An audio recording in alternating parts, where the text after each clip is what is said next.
The following is a presentation of Payoff Pitch Baseball. Hello, everybody. This is Robert from RJL 518, and we're just, for those of you who are just who just watched Sports Time Machine's big game between the Orioles and the Yankees from 1980, we fast forward to the year 1994.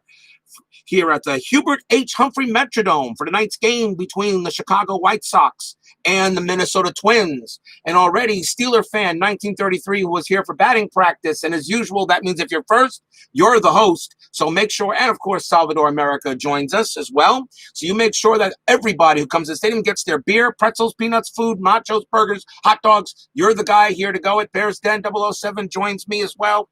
And we got a big game here at the Hubert H. Humphrey Metrodome, where we have a garbage bag for a fence. But still, believe it or not, it was actually not a bad stadium. It actually had some pretty good sight lines, and a lot of people actually did like it. And I had really no issue with the Metrodome. I actually felt it was I thought it was a good home run, a pretty nice neutral park. Sometimes it could be a hitter's park, sometimes a pitcher's park, but you know, I'm excited to be here at the Metrodome. The reason why, this is our first game here with the Minnesota Twins in this restart. And the reason why, well, let's take a look at the American League standings. You can see the Minnesota Twins are now only 7 games behind Kansas City for second place, but they're 8 behind the White Sox for third place and 8 behind the White Sox for second. Before this week started, Minnesota was actually 6 games out, but a couple of losses over the weekend really hurt Minnesota. So now they were 2 games above 500. Now they're 1 game under 500, and this is a very big game against the White Sox. If the White Sox beat them today, I think it pretty much knocks the Twins out, although Minnesota was having a very good restart, and they try to get back into this. This is a huge game here, as the fans here in the Metrodome know how important it is. So I think if Minnesota loses this and drops back to 2 games under, I don't think they're going to matter much in the rest of the standings, although the quick results charts have been nice to them. But let's take a look, though, in tonight's game. Let's look at the starting lineup first for the Chicago White Sox. We have Tim Raines batting first. Joey Cora will bat second. Frank Thomas will bat third. Julio Franco will bat fourth. Robin Ventura will bat fifth. Warren Newson will bat sixth. Lance Johnson seventh. Ron Karkovice will bat eighth. And Ozzie Guillen will be batting ninth. Defensively for the Twins, we have Kent Herbeck at first base. Chuck Knobloch at second base. Scott Leyes is at third. Jeff Rebele is a shortstop. In left field is Shane Mack. Center fielder is Alex Cole. In right field is some guy by the name of Puckett. Behind the plate is a catcher, Matt Wahlbeck. And on the mound for the Minnesota Twins will be Kevin Tapani. And he actually had a pretty good year in 94, 11 wins, 7 losses, a 4.62 ERA, averaged about 5 strikeouts, 2 walks, and less than a homer for the Twins in 94. So Twins fans know this is a big game. And exactly, that the division had home field throughout. The Steeler fan, you're probably right. One of the reasons why the Twins won the series in 87-91 is because, on the old rotational rules, the division had home field. Exactly.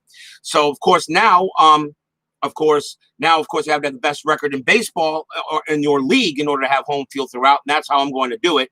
Okay, I'm not going alternate. Okay, whoever has the best record in their league will have home field throughout, and whoever has the best record between the 2 leagues will have games 1, 2, 6, and 7 in the World Series. So a big game underway, I really think this is. So let's see what the comes here. Of course, the White Sox coming off a big win off the Yankees on Sunday, and Chicago comes into this game at 80 wins and 61 losses. Minnesota 72 and 73. With the White Sox, payoff pitch record is 1-4. Well, meanwhile, Minnesota has no record. This is the first game we have with the Twins. Not sure it'll be the last, but we'll see. But right now, this is the first. Let's get things started here with the top of the first. Leading off for the White Sox will be Tim Raines. Tapani is a right-hander. Raines batted .285 with 9 homers against right-handed pitching in 94. This should be fun, so let's see what we got. First pitch on the way from Tapani, and that's going to be an in-play 54. That's a fly ball to right. Coming under that will be Puckett. He will get there in time easily for out number 1. And now that will bring up Joey Cora, batted 278 with 2 homers against right-handers in 94. Brandon Baker joins me. Welcome there, sir. Welcome. Please take your seat. We just started the top of the first inning. No score. As I said, Steeler fan, you're the host here, so make sure everybody gets their food and drink. Thank you very much. Since you decided to come in for batting practice, remember, who's ever first is the host. Pitch to Cora. And that is going to be an 11 defense, a 58. See what we get here. And that is a range to center field. So that ball is hit to Cole. Should make it. His range is a B, a 1-37, and he's going to get there. That is going to be a fly out for out number 2. I don't need to draw the card because I already know that's going to be an out. So a nice play by Cole, and there are 2 down. 2 outs on the way, and here comes the big hurt, Frank Thomas, batted 342, 26 homers against right-handers. Kevin Tapani sets and deals in this big game, and that's going to be also an in-play 28 base hit for Frank Thomas. He sends that one into right center field, and that is picked up by Kirby Puckett. He'll go ahead and throw it into second base, and Thomas has a 2-out single. And Thomas, of course, as you know, has not done well for the Whites in the games I played with the White Sox, but he actually did pretty good in the game against the Yankees on Sunday. Thomas is a 3-deal steal. He will not run, and that will bring up Julio Franco, who is the designated hitter tonight, batted 305 with a homer against right-handers in 94. 2 men down. Pitcher on the way from Tapani. That is going to be a tough 78, and that is going to be a fly ball to center field. And Cole's going to get to that one, and he will put it away, and that will end the inning. So no runs and a hit for the White Sox. They do make a little noise, but not enough there. We go to the bottom of the first innings. Take a look at the starting lineup for the Minnesota Twins. Chuck Knobloch will bat first. Alex Cole will bat second. Kirby Puckett is third. Kent Herbeck is fourth. Dave Winfield is a designated hitter. He will bat fifth. Shane Mack will bat sixth. Scott Laius will bat seventh. Matt Walbeck will be eighth. And Jeff Rubile will bat ninth. Defensively for the White Sox, Thomas is at first base. Cora is at second. Ventura is at third. The shortstop is Ozzie Guillen. In left field is Tim Raines, the Rock. Center fielder is Johnson. Playing right field today is Warren Newson. Behind the plate is Karkovice. On the mound for the Chicago White Sox is Alex Fernandez. He's on the mound tonight. 11 wins, 7 losses, 3.86 ERA. Averaged about 6.5 strikeouts, 2.5 walks, and a homer and a half per 9. So Fernandez gives up a little more home runs, but we'll see, and we'll see if the HHH does some work tonight. The Hubert H. Humphrey Metrodome sometimes is a hitter's park from one, is pretty a light hitter's park from one way and a light pitcher's park the next. Right-handed batter wheelhouse 1-62, left-handed batter wheelhouse 1-40. So, and I guess one of the reasons why was because that garbage bag out there in the outfield. Gotta love the garbage bag. And you, Tom Mike, joins me. A wonderful game between the Orioles and the Yankees. And we now bring you here to the HHH about 14 years later. You were in 80. This is 1994. As we continue our pennant race. So let's see what the Twins bring to the plate as we get our first look at them this year. Leading off for the Minnesota Twins will be Chuck Knobloch. Fernandez is a right-hander. Knobloch batted .321 with 3 homers against the righties. He was at 26 years old, Chuck Knobloch was already becoming an accomplished hitter in the American League. Here's the pitch to Knobloch, and that is going to be an in-play 84, and it's a ground ball hit to short. That's picked up by Guillen. He grabs it, throws to first, and that is out number 1. Knobloch starts this inning with a ground out, and that will bring up Alex Cole from Minnesota. Batted .327 with 5 homers against righties in 94. Fans still coming in here in the Metrodome. As yes, they know they need to win this game to get back to 500 and still maybe probably have any shot, okay, in getting into having a shot for the second place spot in the American League Central. And that's still up for grabs between Kansas City and the White Sox right now. Pitch on the way from Fernandez. That is going to be a patient 34, and Cole is going to get himself a free pass to first base. That is a walk.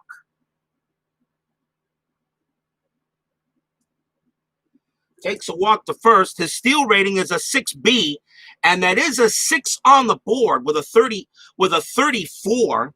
The 34, I'm going to check to see if he can steal. Alex Cole, he did have 29 stolen bases. That's good enough for me to look at it. He was a B, and Karkovice's arm rating is a 2. So it'd be a B2, it would be a normal chance for him to steal. So that would be pretty much, that's pretty close. I'm going to let Alex Cole, I'm going to let him stay at first. I'm not going to have him run. It's early in the game, 1 out. We'll let Cole stay there. And that will bring up this guy right here. This will bring up Kirby Puckett. Anybody could say what they want. Kirby Puckett was one of the most lovable players in baseball history. Batted .304. He was 34 years old here in 94. Batted .304 with 12 home runs. Kirby Puckett, such a sad thing to happen with his eyes. I mean, unbelievable. One of the most lovable players ever to pick up a bat and a glove. Kirby Puckett, definitely. Hall of Famer, absolutely no doubt. I have no argument with that. Hall of Famer, Kirby Puckett. And unfortunately, I never met the man. I never got a chance to. I would have loved to. But everyone says that Puckett was such a likable individual. And it really is sad that we really no longer have him. It really is. Alex Cole is on at first base. Let's see if Kirby Puckett comes on there and shows a little of his magic that he had back in the day. 1 out. Here's the pitch from Fernandez, and that's going to be a patient 50, and it's a pop-up in the infield, and that's going to be called by Ozzie Guillen. He will make the play for out number 2, so that's a pop-out, and Cole has to hold it first. So 2 down. And now we will bring up Kent Hrbek. And you know what? I mean, he was 34 years old here, but I remember seeing Kent Hrbek, and every time I saw him, I thought he was ripped. Kent Hrbek batted .268 with 8 homers against right-handers in 94. This guy definitely had power, and he was pretty. Yeah, I thought he was a little underrated baseball player. I actually thought he was pretty good. 2 outs. Cole still on at first. Here's the pitch to Hrbek. And that is going to be a tough 78, and that's a fly ball to center field.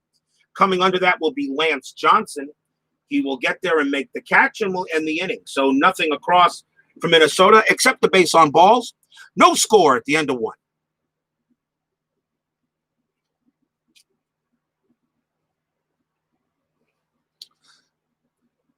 Top of the second inning coming up for the White Sox, Kevin Tapani. Am I going to curse Frank Thomas more? What's his live payoff page games average? I'll tell you, he is not good. His average, I haven't checked the stats, but I could next time. I'll look the next time I do the White Sox, which I know I will be doing the White Sox at least a couple more games because they are very much in the hunt. So they'll definitely see them. But no, Frank Thomas he's not had a good payoff pitch run in the 5 games I played with the White Sox. Leading off for Chicago in the top of the second, though, will be Robin Ventura, batted .287 with 14 homers against the righties. The pitch from Kevin Tapani, and that's going to be an in-play 76, fly ball center field. Coming under that will be Cole. He has no problem. He measures it, and that is out number 1. Nice play by Alex Cole. He's already made 3 putouts, so he's been busy. Next batter for the White Sox is going to be Warren Newson. He gets the call in right field today. Batted .247 with 2 homers against right-handed pitching. So he gets the call. And let's see what he does for the White Sox. And that is going to be an also in-play 19 base hit for Warren Newson. He smacks that one into right field. Newson will hold at first base. That's picked up and thrown back in by Kirby. And the White Sox have a man on. Second hit given up by Tapani on a single. Warren Newson's steal rating's a 3B, 8 on the board, will not run. And now the White Sox bring up Lance Johnson to the plate. Batted .267 with 2 homers against right-handed pitching. Yeah, exactly. Right. Herbeck played in a great ERA, era of great first baseman. Mattingly, Murray in the American League, and it was an afterthought. Absolutely right. Everyone, he was so underrated, and I really thought Ken Herbeck was clutch. I always had, never had an issue with his playing. He was a very good player. Always liked him. Here's the pitch to Johnson, and that is going to be a patient 52. And it's a ground ball to third. So Johnson's double play rating's a 6, not a chance. Not a chance for 2. Warren Newson had pretty good speed. He'll reach second base on a 12. The throw goes to first. Newson is going to be safe at second. Johnson is out. Newson actually got a good jump, and he actually made it to second base on that play. So that's a fielder's choice, but the runner does go to second. With a 12, he makes it there. And now we will see Ron Karkovice. Karkovice batted 195 with a homer against righties in 94. Newson on at second. 2 outs here, top of the second inning. Still no score. Here's the pitch from Tapani. That's going to be a tough 89. Ground ball to short. This one's picked up by Jeff Reboulet. He has it, throws to first, and that will retire the side. A nice base hit by Warren Newson, but the White Sox cannot accomplish anything by it. So it is no runs on a hit. And we go to the bottom half of inning number 2. Leading off for the Twins will be Dave Winfield. Yep, Dave Winfield. He was 43 years old in 94. He batted .225 with 5 homers against right-handed pitching in that year. And Winfield is the designated hitter and is the DH tonight. So we get to see Dave Winfield right now in our payoff pitch Pennant race in 94. Here's the pitch from Fernandez. See what he does. That's going to be a tough 32, and he struck him out. One away. Dave Winfield goes ahead and swings high. The ball went low, and we got 1 out. And that will bring up Shane Mack. Batted .304 with 10 home runs in 1994. Good at batting average, actually. Batted .304 against the righties, .418 against the lefties. And also, Shane Mack has a rating of A46, an excellent fielder. And he was a very good left fielder. That was his better position. He could play center field as well. Shane Mack was a darn good fielder for the Twins that year. 1 out, the pitch from Fernandez, and that is going to be a tough 72, and that's a ground ball to second base. That's picked up by Cora. He throws to first to get the second out. Boy, just reading off some of these Twins names brings back memories too of that time. Here's Scott Leyes, batted .247 with 13 homers against the righties. Minnesota Twins. For a time, they were for a while, 87. They won the championship in 87, 91. At that time, during the late 80s, early 90s, the Twins were always a threat. And while Kelly continued to manage that team, they were a definite threat, and they had very good players. Besides Kirby Puckett and Chuck Knobloch and Ken Herbeck, that was a heck of a team. Pitch to Scott Leyes, and that's going to be an 8 tough 09 swing and a miss. Struck him out.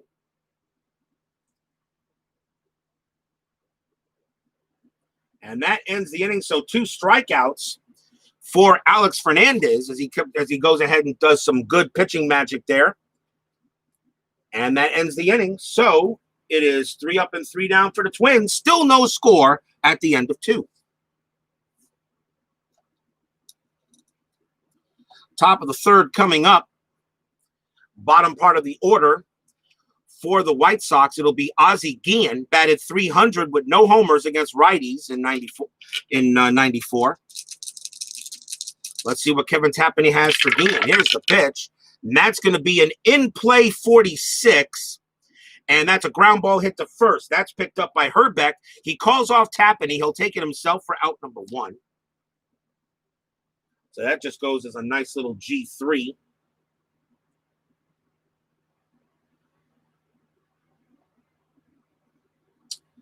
And now the batter will break. Now the next batter will be The Rock. He went ahead and flew out his last time up. Kevin Tapani checks and deals. See what he has. That is a 7. In play, 51. And that is going to be a fly ball to right. Kirby Puckett will go ahead and get under this one. And he's going to make another catch off of Raines. Second time Raines has hit the Puckett. And there are 2 outs. And now here's Cora. Cora flew out his last time up as well. Tapani gets the sign, pitch on the way, and that is going to be a ballpark 39 switching. So he's hitting from the left. That is still the wheelhouse. So it's going to be a wheelhouse 89. Not good enough. Ground chopped it all the way to shortstop. That's picked up by Reboulet. He has it, throws to first, and the inning is over. Joey Cora had something to hit, but unfortunately he just chops it over the ball. And that retires the side, so nothing doing there for the White Sox at all, as Kevin Tapani pitches his 3rd straight scoreless inning. Bottom half of the 3rd coming up. Leading off for the Twins will be Matt Wahlbeck. Batted 194, 4 home runs against righties. Big game here in the American League Central. Minnesota hoping they can get back to 500 and then see where they'll chips laid. Fans know they lose here tonight, and they lose another game to the White Sox, so they're actually chasing at this moment. Could really be the end for this. Pretty much their season is done. Here's the pitch and set up a big rubber game the next game. That is going to be an in-play 23, and that is going to be a popped up behind the plate. And Karkovice is going to get to that one. He's going to make the catch for out number 1. He popped it up to the catcher. Way got under it. And that is out number 1. Ugh. And Wahlbeck knows he probably should have had a better swing than that. That'll bring up Jeff Reboulet. Batted 238 with a homer against right-handers in 94. Good game going on. Alex Fernandez sets and deals. Here it comes. And that's going to be a tough 62. A fly ball to right. And Newsom's going to call for this one. Sits there, puts out his glove, blop, and the ball falls into it. 2 outs. Go to the top of the batting order for the Twins with Knobloch. And he grounded out his last time up. Pitch coming. And that is going to be a ballpark 21. That is a wheelhouse. And it's going to be a wheelhouse 46. Not good enough. He pops it up in the infield. And calling for that is going to be Joey Cora. He gets under it, waits for it to come down, and that retires the side. 3 up, 3 down for the Twins. Still scoreless at the end of 3. Timeout.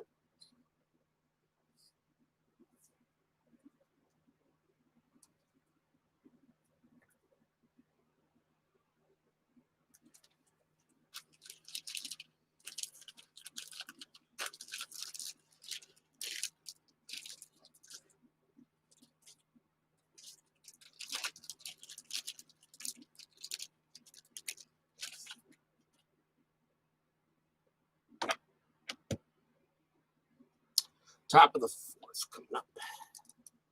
Top of the 4th inning. I'd like to remind you about our next exciting baseball game coming up.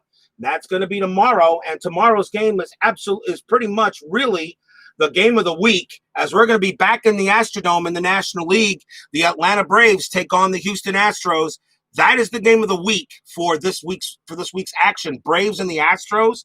So, Steeler fan, if you're watching, your Astros are on deck tomorrow. Huge series against the Braves this week, as the Braves are only trailing the Expos by a couple of games. And Houston needs to stay ahead of Cincinnati to hold on to that number 1 spot. You don't really want to fall to number 2 and have to play in that wild card series I got scheduled. So, big game tomorrow. It is Atlanta at Houston, so definitely that's the game of the week. And also, since Bleacher Bums Gaming tonight, Bleacher Bums Gaming tonight also played his American League game with the New York Yankees and Babe Ruth. Depending on how late this game goes, I might also do tonight's game in the National League. As you know, he and I are doing a co-op 1921 season. He plays the Yankees in the American League. I play the Cardinals in the National League. He does Babe Ruth. I do Rogers Hornsby. And the Cardinals are due, their ninth game was against the Pirates. So depending where this game ends, I might see that game. And that game will be done what I call non-broadcast style. Not like with all the fanfare. Just set up the game and play it and make it end simple. Anyway, we got more baseball here. Top of the fourth, Kevin Tapani takes the mound again for the Twins. And who leads off? Oh, leading off for the White Sox will be Thomas. He singled his last time up. So lately, he's had a couple of good hits. Here's the pitch to the big hurt. And that is going to be a patient 72, and that is a walk. Frank Thomas trots on down to first base, and yes, he got a lot of walks. He had 73 walks against right-handed pitching in 1994. So you had 300 at bats and 73 walks. That's pretty high. That's actually pretty high. That's like what, a 1 in 3.5 you're walked. So Thomas will trot down to first on the base on balls. So for the second time in the game, he is on base. Steal rating 3D. He's not going anywhere. And now we'll see Franco. Franco flew out his last time up. Pitcher on the way to Franco. Kevin Tapani. That is going to be a tough 54 base hit for Julio Franco. That is a single. Grounder up the middle to center field. Thomas will go to second. He thought about going to third, but he will hold. As the runner on first advances one base, he will stay at second. And now it looks like, and now the White Sox have something going on here. Runners at first and second, nobody out. And now a chance for Ventura to maybe bring home a couple of runs. Tapani looks into Wallbeck to get the sign. Both pitchers have fatigue ratings of 8, which means they can go 8 without worrying about a fatigue. Unless, of course, when they reach the inning, they give up the if they have 3 runs, they're automatically fatigued. And try to keep everything straight. That's what happens when you have OCD. What are you going to do? Runners at first and second, the pitch to Ventura. And that is a wheelhouse, but a 96 is way out of Ventura's range. That is a fly ball to right, pretty deep. But Kirby Puckett has all the room he needs. And that is 1 out. Frank Thomas's run rating is a 7. Puckett's arm is a 4. Frank Thomas is going to stay right where he is, 1 out. He is not testing that arm. He is not testing that arm because Kirby Puckett definitely will throw your butt out. So 1 out. Thomas holds, and the batter will be Warren Newson. Newson singled his last time up. Runners at first and second, 1 out. Pitch on the way from Tapani. And that's going to be a tough 0-1. Caught-looking strike 3, 2 outs. That is a strikeout. And a big strikeout for Tapani. Runners at first and second, now 2 outs as Newson got caught looking at that strike. And now he thought it was outside. The umpire said, no, that was on the black. Go take your seat. And now here's Johnson. Johnson grounded into a fielder's choice his last time up. 0-1 strikeout. And I'm actually surprised Newson, pretty much what's an 0-1, that was what you call a perfect pitch. 0-1 is a perfect pitch. Here's the pitch to Johnson. And that is going to be an in-play 35. And it's a pop-up in the infield. And that's going to be called for by Leas. He will get there. And the side is retired. Lance Johnson pops it up. We've had a number of pop-ups so far today. I believe that is the 3rd pop-up in the game. And the White Sox strand 2 base runners. And the Twins fans give a nice cheer to Kevin Tapani for getting out of the inning. You don't think they know how important this game is? You got to tie this series up to set up a very big rubber game tomorrow between these two. Bottom of the 4th. Leading off for the Twins will be Cole. And he walked his last time up. Pitch coming. Let's see what we have here. That is going to be a tough 32. Swing and a miss. Struck him out. Cole swung outside, and the ball actually went inside. That was just a nice pitch by Fernandez. There is one out. And that is the third K by Alex Fernandez. And now that will bring up Puckett. He popped out his last time up. Pitch from Alex Fernandez. Here it comes. That's going to be a patient 78 fly ball to center. Calling for it is Johnson. He will get there and make the second out. 2 down.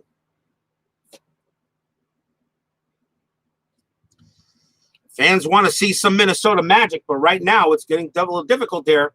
I don't know. Even the Homer Hankies aren't doing much there, and you have many. I was looking at Bears now. I'm checking this. And you have the Minneapolis get the stuffed cheeseburger, the Juicy Lucy. I've heard about that, and that sounds so delicious. I can't fathom. Your mouth just waters when you even say the name Juicy Lucy, a stuffed cheeseburger. You know that's got to be good. And if it's the greasier the better. You know it, right? Here's Herbeck. Flew out his last time up. 2 men out. Pitch on the way. And that is going to be a tough 0-3. And he's caught looking at strike 3. And he just turned around and walked away. Another beautiful pitch by Alex Fernandez. And Herbeck just said, never mind. I know that was a strike. I should have swung at it. Nah, I'm just going to get my glove and go into the field. Side retired. Both pitchers actually doing a fine job so far. Nothing across for the Twins in a very big game here at the Metrodome, the home of the garbage bag fence. Top of the 5th inning. Who leads off? That would be Ron Karkovice, as he will bat for Chicago. He flew out his last time up. Pitch coming. Let's see what we got here. This is going to be an in-play 0-6, and that is belted into center. That's belted into center field. Yep, that's hit all the way. That's going to bounce off the wall for Ron Karkovice. He's going to round first, heading for 2. He'll make it easily. A leadoff double for Ron Karkovice, and pretty much it's a rare double for him, although he had 6 of them in '94. But a good hit for Karkovice nonetheless. A nice leadoff double for the Sox as he's on first. 4F steal rating. He actually does have a 4 there, but it has to be doubles to even think about stealing third. And Karkovice with an F, he ain't going no place.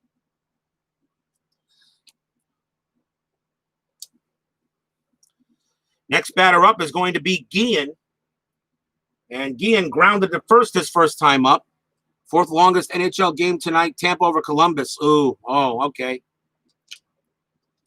Tough loss there. Philip Reynolds, by the way, welcome to the Hubert H. Humphrey Metrodome, home of the garbage bag wall. We're in the top of the 5th inning, no score. Karkovice on second, nobody out. Guillen the batter. And here is the pitch. And that is going to be an in-play 0-6, and that's going to be a base hit by Ozzie Guillen. And more than that, that is hit all the way to left center into center field. And it gets right into the gap. Karkovice rounding third, he will score. Guillen actually trying for third, and he is going to make it. That is going to be a triple for Ozzie Guillen, and the White Sox are on the board.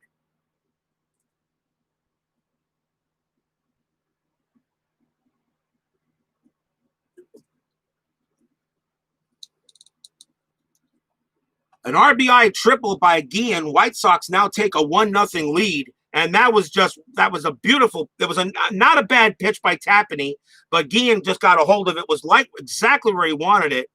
And an in-play 0-6 against the righties is a triple for Guillen. And he will go ahead and be at third base. And nobody out. The next batter for the White Sox will be Tim Raines. He is 0 for 2.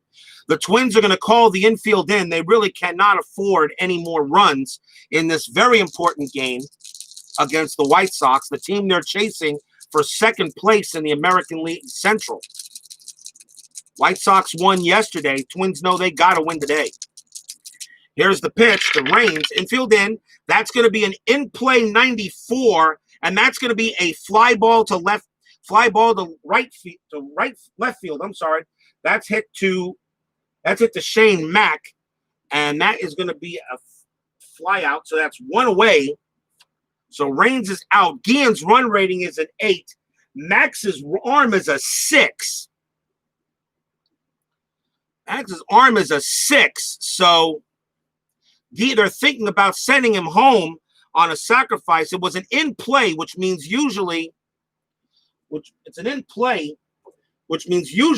can't really score. But with his arm rating lower than the run rating, okay, Guillen's going to hold it. He's going to stay and not test it. So Guillen will hold at third base. It was not deep enough, and there is one out. Shane Mack's arm rating's a 6, which is lower than Guillen's run rating, which means higher than the outfielder's run rating. Guillen is out, so he's not going to run. And only a 7 would have done it. So the Guillen will hold at third base, one man out, and that batter next will be Joey Cora. So the Twins will keep the infield in with one out. Pitch on the way, and that's going to be another in play, rare play. Oh boy, we got a rare play. So let's see what we got here. It is a 1 and 3. So 1-3 rare play. That's what the chart says. And it's a hot smash to third base. If fielder has A or B range, he knocks the ball down and credit batter with infield single. Otherwise, ball goes into the corner for a double. Runners advance 2 bases. Now, here is what's important about that. When you call the infield in, and I checked with Joe Bryant actually got this rule updated, which I didn't know about. When you call the infield in payoff pitch baseball, the fielder ratings are lowered by a grade. They're all lowered by a grade when you call infield in. So if they're an A rating, it's a B rating. So let's see. It's a hot smash to third base. And the third baseman for the Twins is Scott Leyes. His normal range is a C. Infield in, it becomes a D. And he will clarify this as he goes ahead and updates his rules, which he is going to do. He's going to do some work on it. But I found that out by checking with him because I wasn't aware of it because there is no rule that states that in his book. So I found it, and he says, so because it's a D rating, the ball goes into the corner for a double. The runners will advance 2 bases, which means Ozzie Guillen will score. Cora goes to second, and the White Sox now lead it 2-0. All that explanation I give you, basically what it was just a double by Joey Cora, and it's now a 2-0 lead. But I thought I would let you know the reason why, because he is doing some updates. So there's going to be maybe some minor changes. I don't know. But you definitely have that. So anybody who plays payoff pitch baseball, okay, when you call the infield in, fielders' ratings are lowered by 1 letter, and their error rating is lowered by 1 as well, because they don't have enough time to react to the ball being hit to them. That's just to give you some explanation for any of you guys that also play payoff pitch baseball. Meanwhile, it is now 2-0 White Sox as Joey Cora smacks a double, 1 out still. As that scored Guillen, that's the second run of the inning, and now we will see the Big Hurt. Big Hurt is 1 for 1. He's been on base twice. Pitch from Tapani, and that's going to be a tough 92 fly ball to left field. That's going to be picked up by Shane Mack. He will get there and put it away for the second out. And Cora stays at second, obviously. 2 outs now. The batter is Franco. Joey Cora will score on a single with a run rating of 8. 2 men down. Here's the pitch from Tapani, and that's going to be an in-play 67. That's a ground ball to second base, hit the Knobloch. He has it, throws to first, and the inning is over. The White Sox pick up 2 runs on 3 hits. Some pretty good hitting by the White Sox, as they're actually showing right now that they are the superior team in this matchup. But of course, this is in a game of payoff pitch baseball. We know anything can happen. We go to the bottom of the 5th. White Sox leading 2-0. And leading off for the Twins will be Winfield. And I'm glad to see you got your sound back there, Philip Reynolds. I was wondering when I'm going to be able to watch one of your shows there. I look forward to it. Here's the pitch from Fernandez. We'll see if the Twins can get any runs back. That's going to be a tough 24. Won't do it there. Struck him out. And Alex Fernandez has struck out 3 of the last 4 batters as Winfield goes back to the bench. And now we'll see Mac. Mac grounded out his last time up. 1 man down. Here's the pitch. And that's going to be a tough 39. Swing and a miss. Struck him out as well. Alex Fernandez now dealing some pretty good pitches. Got him there on a slurve. And Mac just easily missed that ball. And that is the 3rd straight strikeout for Fernandez. Going back to last inning. 2 outs. And now here's Leas. Leas struck out his last time up. 2 men away.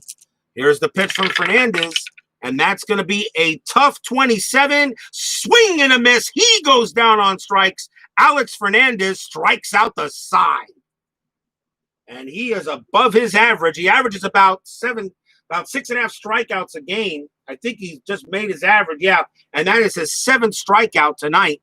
And a 1-2-3 inning for the Twins. Good morning, good afternoon, good night. 5 innings in the books. Still 2-0 White Sox.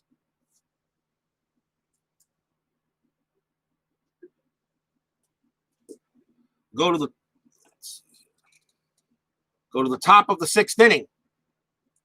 Kevin Tappan, he's actually pitched a pretty good game. He's only given up 2 runs. He's still very strong. And who leads off here? Leading off for the Sox will be Robin Ventura. He is 0 for 2, flew out twice. Pitch coming. And that is going to be a patient 95. That's a fly ball to right. Kirby Puckett will get to that one easily. And that is out number 1. Next up will be Newson. Newson 1 for 2, struck out and singled. Here's the pitch. And that is a tough 25. And Newson called out on strikes. And that is a strikeout. As Newson thought the ball was a little high, the umpire said, not as high as you want it to be. Go take a seat. And there are 2 outs. Another big K for Tapani. He's also capable of getting those batters out. Here's Lance Johnson for Chicago. He is 0 for 2. Fielder's choice and popped out. 2 men down. Here's the pitch from Tapani. And that's going to be another in-play 38. And it's a ground ball right back to Tapani. Goes ahead, puts his glove out, manages to make a great play. He'll throw to first, and it's a 1-2-3 inning for the Sox. On a ground out right for the pitcher. Nothing doing there for Chicago. Is Tapani still showing that he's got it? He was 30 years old in 1994. I always thought Tapani actually was not a bad pitcher either. Not a great pitcher, but he always seemed to have his moments. I don't know. He just seemed to have his moments. Reds tied 5-5, bottom of the 9th. Okay. Bottom half of the 6th inning, still 2-0. Here comes Fernandez, who right now is on a strikeout tear. He struck out 5 of the last 6. Leading off from Minnesota will be Matt Wahlbeck. He popped out his last time up. Here we go. To start the bottom of the 6th inning. That is going to be a ballpark 76, and that's going to be in play. In play 81 is a grounder to shortstop. That's picked up by Guillen, pumps once, throws to first, and 1 down.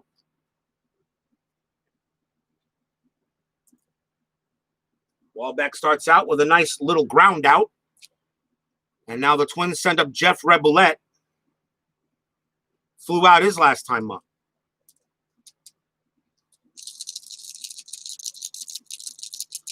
Here's the pitch. And that is going to be another in-play 57, fly ball to right. Calling for this one's going to be Warren Newson. He will get there and make the catch for out number 2. Second time Rebollet's been flown out to right. Tapani equals Youper. Yep, you got it. Rick Vaughn. Okay, welcome, welcome, welcome. Didn't know you were here. Should have said something. Make sure Steeler Fanny gets a nice drink. Thank you very much. And give him one of those Juicy Lucy's. They sound delicious. Matter of fact, get one for me too. I'm hungry. 2 outs. And that will bring up Chuck Knobloch. And he's 0 for 2. Fernandez pitching a very good game so far. 2 men down. Here's the pitch to Knobloch. And that's going to be a ballpark 31. Now that's wheelhouse. Wheelhouse 0-4. And against right-handed pitching, that'll do it. Crack. That one is hit high. That one is hit deep. And that one is hit over the left center field fence. Home run, Chuck Knobloch. And the Twins fans finally have something to cheer about. Definitely in the wheelhouse. And an 0-4 against right-handed pitching does it for Knobloch, and just does. His home run rating against right-handers is in here is 1-7, and he rolls a 4 on the card. And Knobloch gets the Twins and cuts it in half. And boy, Minnesota needed that. And we got ourselves a game. It's 2-1. As Chuck Knobloch gets some high fives in the dugout.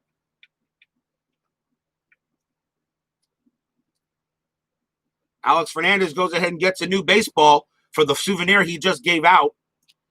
And now with 2 outs, the batter now is Alex Cole. And he's 0 for 1.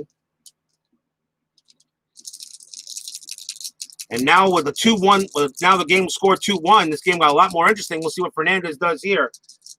After getting a whole bunch of strikeouts and an out, he gives one there. Here's the pitch to Cole. And that's going to be a tough 60. And it's going to be a grounded to chop. It's actually chopped to short. That's picked up by Guillen. He has it. Throws it over to first easily for the final out. And that will end it. A Chuck Knobloch home run is the difference there. 1 run on 1 hit, but the 1 hit was a doozy. And we are now 2-1 at the end of 6. We go to the top of the 7th. Remember, 7th inning stretch and 10-minute ticker coming up. See where the rest of the league did tonight. But we do have a timeout, as I will quickly make a fast action card deck change. One thing I like about doing these with 3 decks, you don't have to worry about, even for the next game, you don't have to worry about shuffling them, because all you have to do, if you're going to play, you can play 2 games in a row. Just flip the decks over, like shuffling them. One thing I love about it, having 3 very healthy decks.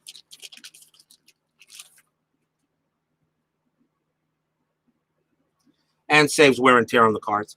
Top of the 7th, 2-1 White Sox. Kevin Tapani will pitch the inning.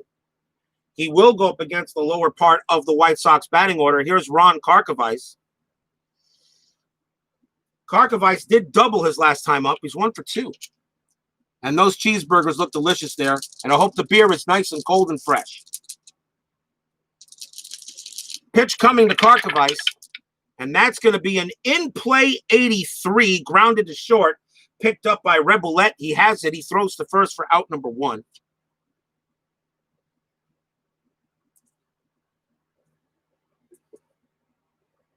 And now we'll see Ozzie Guillen. He tripled his last time up. He's 1 for 2.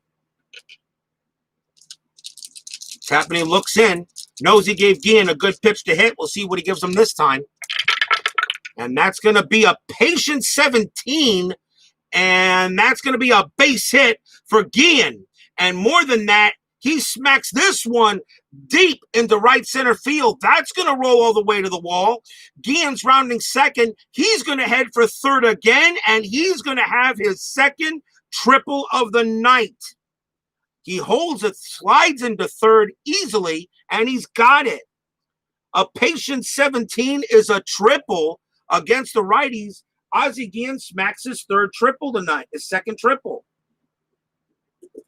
And Kevin Tapani can't believe it. He thought he made a decent pitch, and it was decent, but when you throw a patient pitch, which is pretty much a normal pitch, patient and normal pretty much are in play.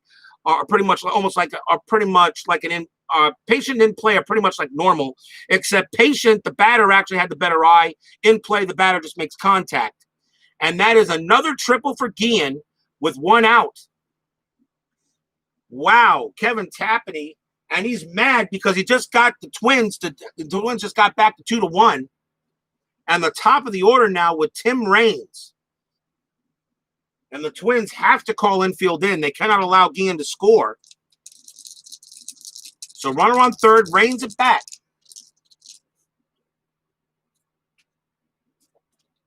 Infield in chart is ready. Just in case. Here's the pitch. And that's going to be a tough 30 base hit for Tim Raines. That is going to be a well-hit ball as he smacks that one into right field, into the corner. Ozzie Guillen will score easy. Raines goes to second, and that's going to be a double for Raines. Raines gets into it. That's his first hit of the night, and a big hit it was as it scores Ozzie Guillen. And once again, the White Sox have a 2-run lead on an RBI double by Tim Raines, 3-1 Chicago. And that was off of Tim Raines' card, absolutely. A tough 30. And Kevin Tapani, there is no now at 30, there is no wild pitch on his card. So that just went normal. And remember how wild pitches work, as I explained it before. If a wild pitch comes up, the wild pitch is done, and then the same roll is used for the bat. So if there was a wild pitch, the runner would have came in on a wild pitch, and Raines still would have gotten his double. As I made a mistake when I was first learning the game at that time, and that's why I checked with Joe Bryan on the rules there. So Tim Raines on at second with 1 out, now 3-1 White Sox. And now they know they maybe might be able to put the Twins away early. Well, not really early. It's the 7th inning. But here's Joey Cora. Cora doubled his last time up as well. Tapani not fatigued yet. He has to reach the 8th. They want to see if they can get him there. But I think if Tapani allows another run, he's going to have to come out. 1 out. Pitch to Cora. And that's going to be that's an in-play 91. Ground ball to short. And that is going to be picked up by Rebelette. He has it. And the throw is going to go to first for out number 2. With a run rating of 8, Raines will go to third. 2 outs, though. With a run rating of 8, I'll move him to third base. 7 or less would have held him. Runner on third, 2 outs now for the Big Hurt. The Big Hurt, he has a single, and he flew out and walked, so he's 1 for 2. As Utah Mike asked me if I cursed Frank Thomas playing this game. I don't know. Kevin Tapani needs to make a good pitch here. You're now back down to 2. Here's the pitch. And that's going to be a tough 38. And Thomas is going to go ahead and crack this one into the outfield. That is going to be a double. Frank Thomas smacks one into right center field. Raines will score. Thomas will hold at second. A tough 38. Tapani pitches a great pitch, but Thomas, the batter he was, goes ahead and takes care of it. And it is now a 4-1 White Sox lead. Another double for the White Sox. Second double in the inning. Third extra base hit of the inning. And now a 4-1 lead. Thomas holds at second. And the next batter is Julio Franco. They're deciding whether to take Tapani out. I guess I said I would. And I think they will. And that's going to be it for Kevin Tapani as you're down 4-1 now. So he is done. And they will go to the bullpen. So let's see who they're going to bring in. Although it almost really doesn't matter. But I think they're going to bring in a right-hander. Let's see who the Twins like. And coming on to pitch for Minnesota is going to be Eric Schulstrom. No record, 2.77 ERA. Had 1 save, pitched 13 innings. He was on the roster at the end of the cancellation. Schulstrom will come on to pitch to Franco. Still 2 outs. I know lots of toughs on there, but Like I said, I've been using Out of the Park and Action PC Baseball to make sure the rosters are correct. If they're on the roster, they can play. 2 outs. Thomas on at second. Franco, a chance here to maybe get some more. Pitch on the way from Shostrom, and that is going to be a tough 85. He'll get out of the inning. That's a ground ball to short. Picked up by Rebolette, has it, throws to first, and the inning is over.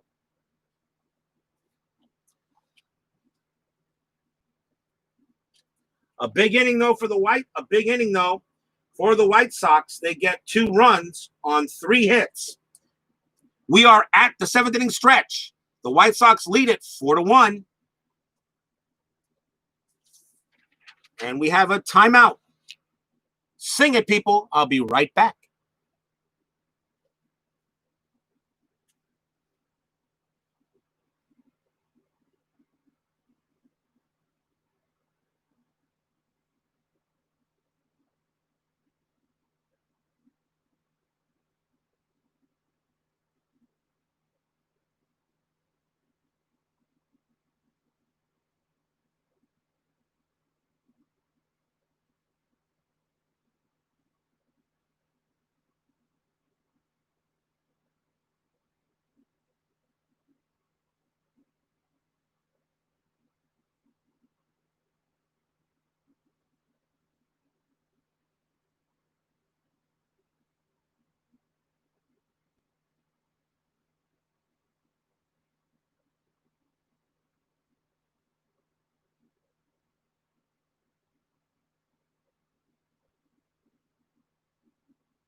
It is now time for the 10-minute ticker. September 13th, 1994. We got some very important games going on tonight, and we shall see how they come out. Let's get right to it as we continue this 1994 pennant race. The Baltimore Orioles take on the Boston Red Sox. The Orioles are a very healthy 6 games back, 4.5 back of the Yankees. Here we go. 10-minute ticker begins, and that is going to be a win for the Baltimore Orioles. They win that game 9-4 over the Red Sox. So Baltimore has a chance to gain a game. White Sox in Minnesota, you're watching. Cleveland taking on Milwaukee. The Indians are pretty much running away with the American League Central. But they're not going to win that game. The Brewers actually get that win. They win that game 8-0. Milwaukee gets a game on Cleveland. So now maybe if the White Sox win, they gain a game on the Tribe. Detroit taking on California. Pretty meaningless. And that is going to be a win for the Angels. They win that game 8-5. Kansas City taking on Texas. This is not meaningless. Kansas City only a game back of the White Sox. The Rangers 2 back of the Athletics. They need for the division. Very important game for both teams. And that is going to be a 4, and that is a win for the Royals. They shut the Rangers out 2-0. Big win for Kansas City. So now the White Sox know they need to win to stay a game ahead. New York Yankees taking on the Blue Jays. With Baltimore winning, with Baltimore winning their game against the Red Sox, the Yankees would like to stay ahead of them. They do not. The Blue Jays get the win 6-1 over the Yankees. A big win for Toronto. And which means Baltimore gains a game on the Yanks. Oakland taking on Seattle. The Rangers 2 games ahead of Texas. And with Texas losing, if Oakland wins this game, they move to 3 games ahead. And with an 8, that is a win, though, for the Mariners. They will take that game and win it 6-1. Atlanta taking on Houston. We have this game tomorrow in the National League. Huge game. Game of the week, no doubt. Atlanta still trailing the Expos by 2 games. Houston 4 games ahead of Cincinnati for the division. And still trying to chase the Expos somehow for number 1. But they're 7 games back of that. I don't think they're going to catch them. Huge game here. Both teams rated an A. The win goes to the Braves. They win that game 6-5. So Atlanta will get a half game on the Expos. Colorado taking on Cincinnati. With the Houston loss, Cincinnati can get back to within 3. And with a 12, they will do so. The Reds win that game 9-4 as they beat the Rockies. So Cincinnati is now 3 back of the Astros in that division. Florida taking on Pittsburgh. The Marlins are actually scrappy. They're only about 7 games under 500. It's a meaningless game, though. And that win is going to go to the Pirates. They win that game 8-6, as Pittsburgh is actually still not a bad team. Los Angeles Dodgers taking on the Cubs. Important game out in the National League West. Dodgers 3 games ahead of San Francisco. Cubs trying to play a little spoiler. And that's going to be a win for the Dodgers. They win that game 5-1 as they get the win over the Chicago Cubs. The Montreal Expos taking on the New York Mets.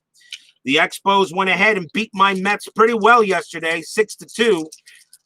With Atlanta winning, Montreal needs to win to stay ahead, and they do that. The Expos continue to play. That's a 6. The Expos need a 2-7-11. They do. They win that game 4-2 as they beat my Mets again for the 2nd straight game. San Diego taking on San Francisco. Important game for the Giants. Important game for the Giants. With the Dodgers winning, the Giants need to hold to stay within 3 games ahead of San Francisco behind the Dodgers, but they're tied with the Colorado Rockies for 2nd place. So, and with Colorado losing today, San Francisco can get 1 game ahead of the Rockies for 2nd place, which matters. And that is a 7, and that is a win for the Giants. They will win that game 11-6. Big win for San Francisco as they beat the Padres, which moves San Francisco 1 game ahead of the Rockies because the Rockies losing. Finally, St. Louis and Philadelphia, meaningless game in terms of standings. And that is going to be a win for the Cardinals as they shut the Phillies out 8-0. And that is it. So if your team won today, congratulations. If they didn't, there is always tomorrow.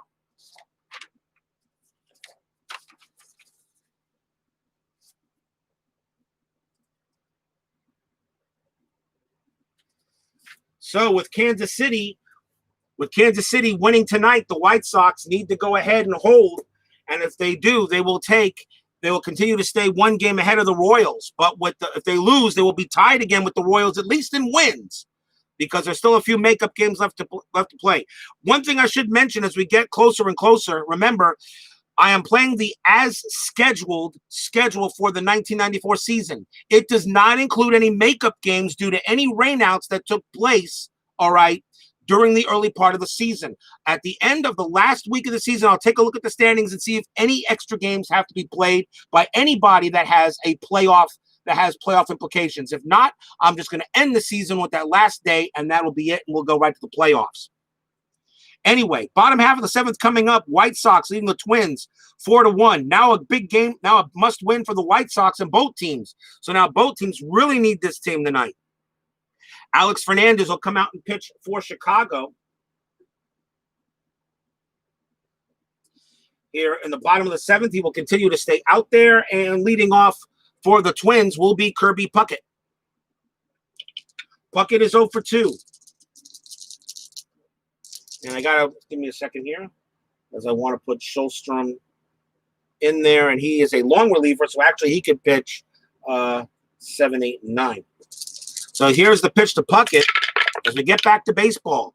And that is going to be a tough 23. Struck him out. Puckett doesn't strike out that often, but he did there as he swung and a miss at a low fastball, 1 out.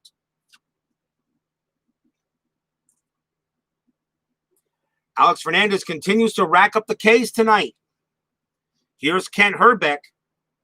Herbeck is 0 for 2. Pitch on the way. And that is going to be a ballpark 69. That's going to be in play. And it's an in-play 60. And that's a fly ball to left. And Tim Raines is going to get to that one easily. And he squeezes it for out number 2. 2 men down. The batter now is Dave Winfield. Winfield has struck out twice. Pitch from Fernandez. And that is also a 9 tough. That's a tough 25. He struck out twice. Swing and a miss. He gets the hat trick. Struck him out. As Winfield strikes out all 3 times, he gets the hat trick and not exactly what you want. And a 1-2-3 inning for the Twins as they failed to get anything going. And 7 in the books. It's still 4-1 White Sox. Top of the 8th, Eric Shulstrom will continue to pitch. With a long fatigue rating, he can actually stay out the rest of the game if necessary, at least until the 9th. Leading off for the ChiSox will be Robin Ventura. And Ventura is 0 for 3. He's flown out all 3 times. Pitch coming, and that is going to be a tough 10. Called strike 3. He goes down. Very nice slider by Shulstrom to get him out. And Ventura will just go ahead back to the bench. He won't argue, and that's out number 1. It'll bring up Warren Newson. Newson singled his first time up, then he struck out twice. He's 1 for 3. 1 man out. Pitch to Newson. And that is going to be a patient 29, and it's a base on balls. Newson will take a walk. On base for the 2nd time tonight. And now here's Lance Johnson. Johnson is 0 for 3.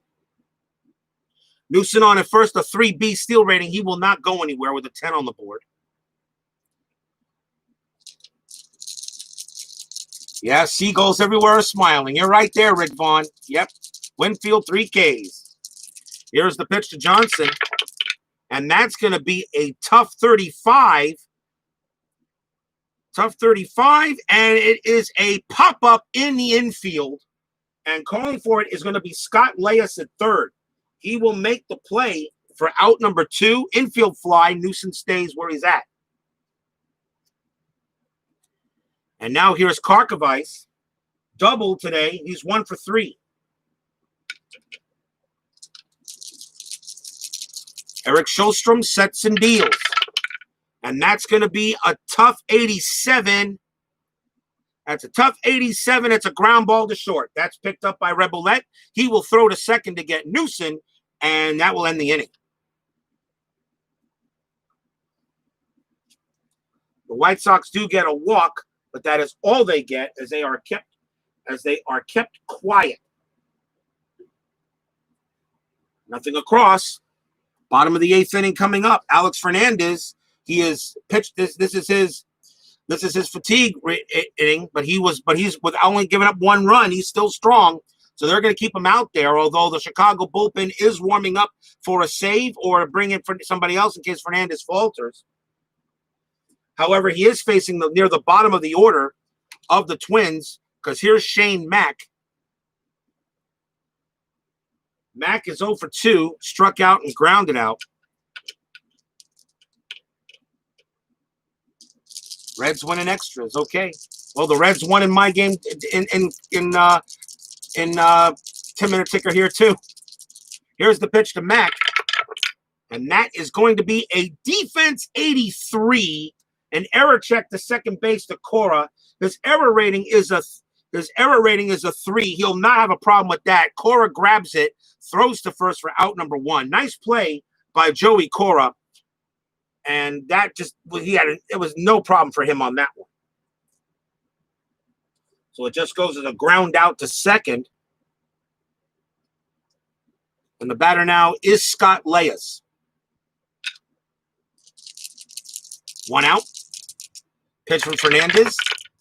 And that is going to be an in-play 26. And Scott Leyes is going to smack himself a single into center field. Leyes will go ahead and hold it first on the play. And that's his first hit of the game. And the Twins have a 1-out base runner. And the next batter due up is Matt Wahlbeck. And the Twins are thinking maybe we're looking at bench. So I'm going to take a look and see. Wahlbeck only bats 194 against the righties. But he is a catcher. Do I have another catcher available in case I want to do a pinch hit? They do, but the catcher there is also bad. Wahlbeck's going to bat. I don't like who I got to replace the catcher. So Wahlbeck will bat. Leyes is a 4F steal rating. He will not run. 1 out. We'll see if Wahlbeck can do it here for the Twins. Pitch coming. And that's going to be ballpark 05. That is wheelhouse. And a wheelhouse 67 way out of his range. A ground ball. And that is a ground ball to second. With a 2 on the board, that is a definite double play. Second to short to first. Inning over. Oh, boy. Wahlbeck grounds out into the 4-6-3. No runs and a hit. And that is all for the Twins. 8 in the book. Still 4-1 White Sox. 2 on the board is a no-doubter when it comes to double plays. You know that is a definite.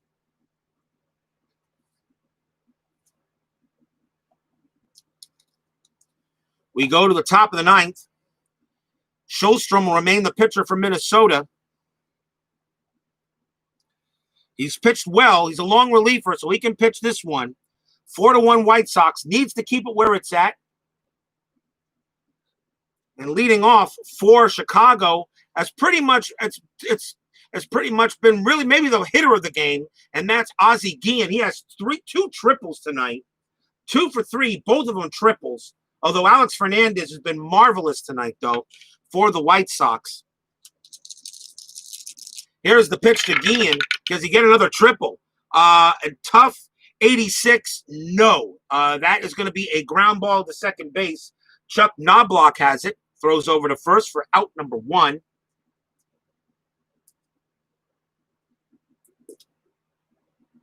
And now that will bring up the Rock, Tim Raines. He doubled his last time up. Sjöström gets the sign, and now he makes the pitch. And that's going to be a defense check, 53, and that's a range check to second base to Knobloch. And his range is an F of 53. Not a chance. That's going to get by him. That's going to be a base hit. We'll see what kind it is. That's a single definitely for Raines. He will hold it first as that gets by Chuck Knobloch. His rating is an F in 1994. He was 26 years old back that time. His fielding got better, of course, as he got older in the league. But Raines is a nice base hit. That's his second hit of the night. Steal rating's a 4A. A 4 is on the board. We might see a steal or a hit and run. Joey Cora is the batter. Joey Cora does not strike out much, so we could see a hit and run. But first, I'll check the steal rating because I think I'm going to make a jump. So Tim Raines' steal is a 4, and Sjöström's hold is a 7. So a 0 to 56. So a 0 to 56 on the card. Raines will attempt. It's an 07. There he goes. Now let's find out what the steal rate. Now let's see what it is. Tim Raines' steal rating is an A. The arm of Wahlbeck is a 3, so it's an A3. It becomes an excellent. Wahlbeck throws to second base, and it's a stolen base and a possible E2. So Wahlbeck's error rating is a 3. Is a 3. So we draw another card. If the roll is higher than 3, it's going to be an error. The ball is thrown into the into the outfield. It is a 2 and he doesn't. Great play by Knobloch to save that from going into the outfield. No error, but Tim Raines has a stolen base. And that is a big stolen base, too. And Wahlbeck almost threw that out into the field. So Joey Cora now bats with a man on second. Cora doubled also tonight. He is 1 for 4. Sjostrom getting ready to check and deal here. 1 out. Pitch to Cora. And that's going to be a patient 0-6, and it's a walk. And now Sjostrom has now allowed a double and a walk. So now runners at first and second and nobody out. As it looks like the White Sox have something going. And guess who's coming to bat? The Big Hurt. The Big Hurt's had a good night tonight. He is 2 for 3. Single, double, walk, and flown out. And with one swing of the bat, Frank Thomas can definitely put this game out of reach. It doesn't matter, and changing Sjostrom won't matter because Frank Thomas actually hits against left-handed pitchers better. So Sjostrom, it's going to be up to him to get out Frank Thomas. 1 out, top of the 9th. White Sox leading 4-1 in a game pretty much Minnesota really needs. White Sox needed 2 to stay ahead of the Royals. Only 3 weeks left in the season. Lots of games still to play yet. Sjostrom gets the call. Here's the pitch. It's going to be a tough 78, and it's going to be a fly ball to center field. Alex Cole will get to that one. He will make the catch, and it's out number 2. Raines will hold. Don't want to get a chance. Don't want to take the bat out of the next batter. Raines will stay at second base. You don't want to be thrown out. And now we'll bring up Julio Franco. Franco has a single today. He's 1 for 4. Also doesn't matter to change pitches with him either. Franco hits lefties better. But 2 outs now. Sjostrom trying to get out of the inning. Trying to end it, give the Twins a chance in the bottom of the 9th. Pitch coming. And that's going to be a tough 65. And it's a fly ball to right. Coming under it is Kirby Puckett. He squeezes it for the out. The Twins get out of the jam.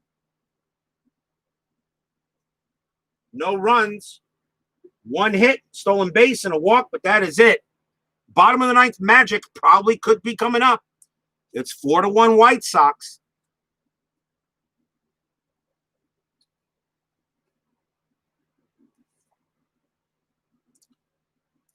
Alex Fernandez has 4 complete games in 94. He's only given up 1 run, and he has been strong. Let's see, 1, 2, 3, 4, 5, 6, 7, 8, 9. He has 9 strikeouts tonight, and he's only given up 1 run on 2 hits. He has been very good for the White Sox. The Twins will lead it off. And Jeff Rebollet is the leadoff batter at 238 average. The Twins are going to go to the bench. Let's see if there's anybody they can bring in. They have extra short. I believe they have another shortstop. They do. And they're going to go to the bench to see who they want to bring in.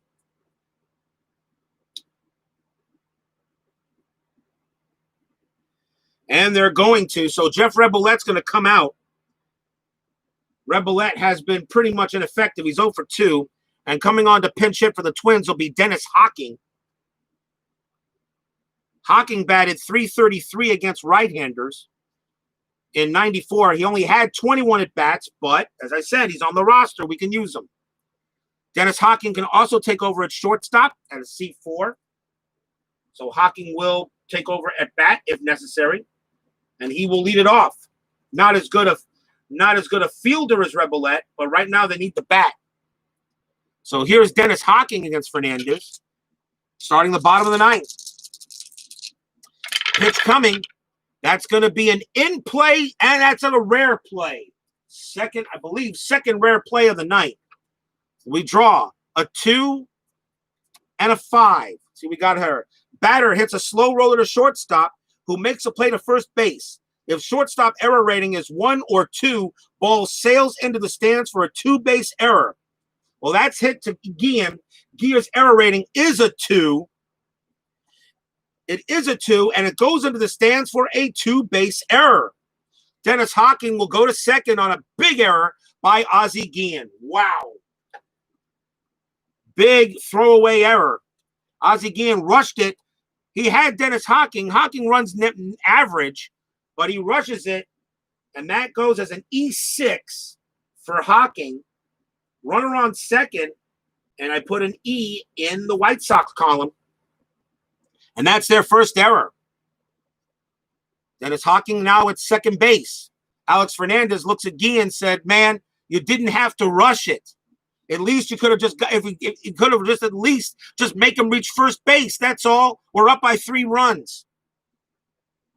And that is a big error. And now the batter is Chuck Knobloch, and he will bat. Knobloch hit a home run his last time up. He's 1 for 3. Chicago does have the bullpen going, but Fernandez is strong. He can allow 2 runs before fatigue. Here's the pitch to Knobloch, and that's going to be a tough 33 base hit for Chuck Knobloch. That is a single. That is a hard grounder into right field. Hocking rounding third. Runner on second will score. It's 4-2. Oh my, does that error hurt now?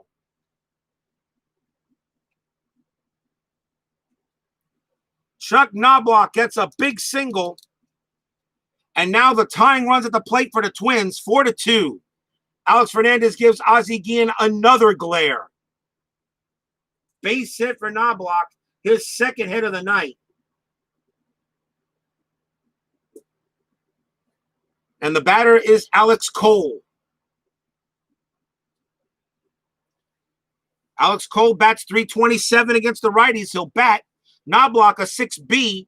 He can steal, but no, you're down by, you cannot afford it. You need to let Alex Cole swing away. With a base runner at .327, I think you let him swing. Cole's double play rating is a 5. It's going to be difficult to double him up. No need for a hit and run. They will go ahead and swing and let him swing. White Sox 4, Twins 2. Tying run at the plate. Alex Fernandez sets and deals, and still, by the way, nobody out. Pitch coming. It's a wheelhouse 34 base hit for Alex Cole. It's a single. Not high enough for Cole, but he gets the single. It's a grounder up the middle of center field. Knobloch will advance 2 bases and will hold it third. And the Twins now have the winning run coming to the plate. Single for Cole. Fans here on their feet. And that's going to be it for Alex Fernandez. The White Sox got to bring in their closer. That will do it. Oh, my. Runners at the corners. Nobody out.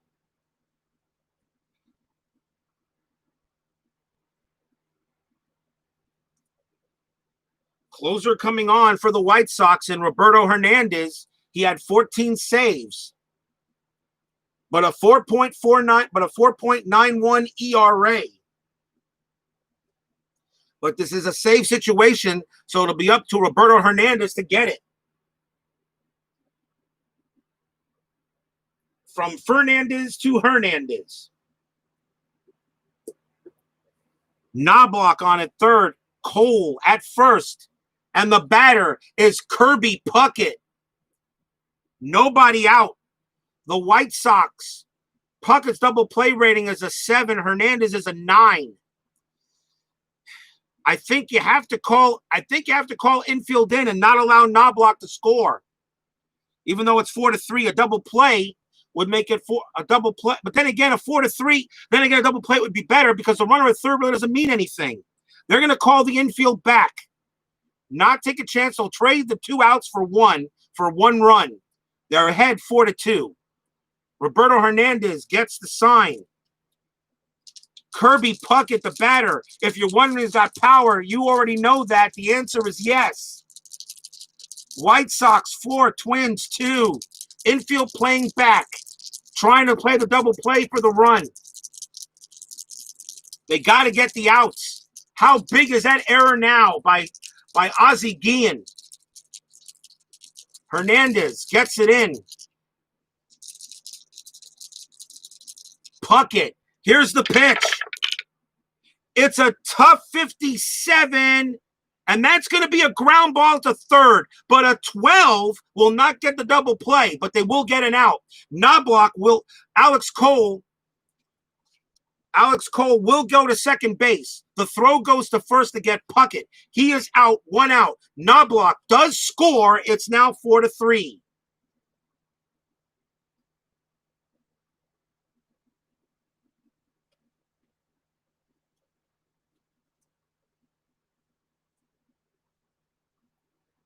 Knobloch scores. Cole goes to second. But finally, 1 out. The tying run is at second base. The batter now for the Twins is Herbeck, who bats .268. They'll let him bat. Very capable of doing it. Cole on at second. 4-3 now. Twins not going away easily.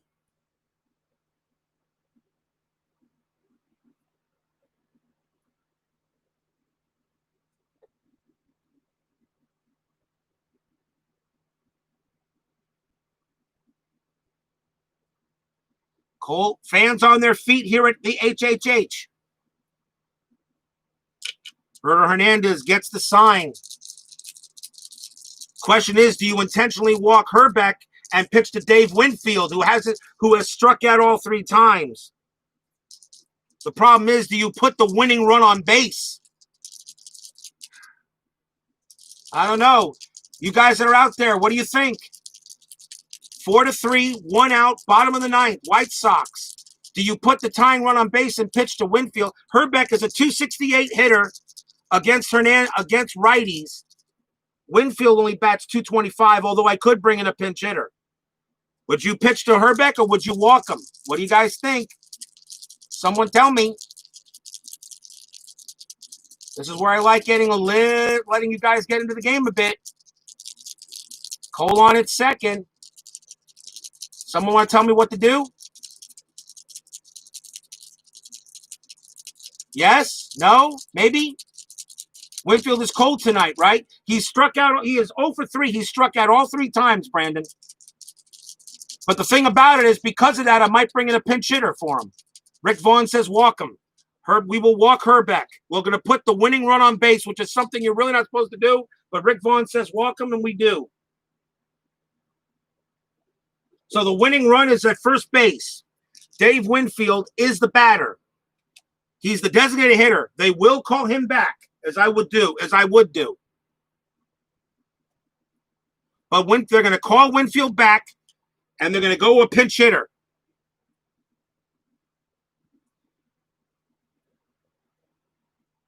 The pinch hitter for the Twins is going to be Pedro Munoz.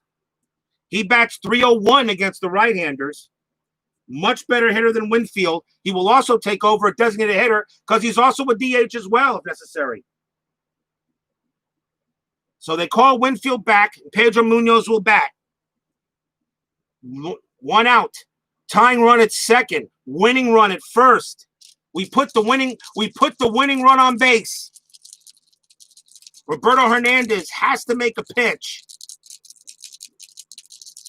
He's the closer. This is what he gets paid to do. 4-3 White Sox. Here's the pitch on the way.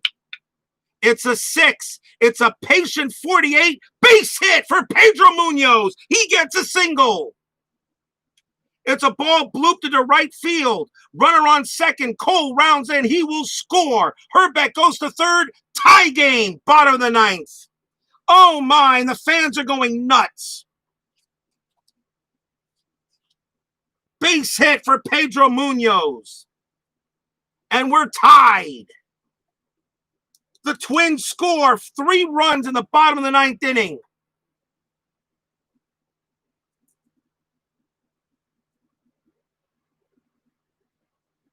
As Munoz takes it and gets a single on a patient 48. And that is a base hit. It scores Cole. The winning run is now at third base. And the batter is Shane Mack, and he will bat as Roberto Hernandez blows the save, but really, it's not his fault. Ozzie Guillen couldn't make the play on a rare play. And now, with 1 out, the winning run is at third. And that's right, the dome is rocking. The home run hankies are in there.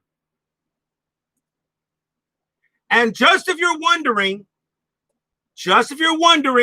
a patient 48 on Winfield, that would have been a ground out to third.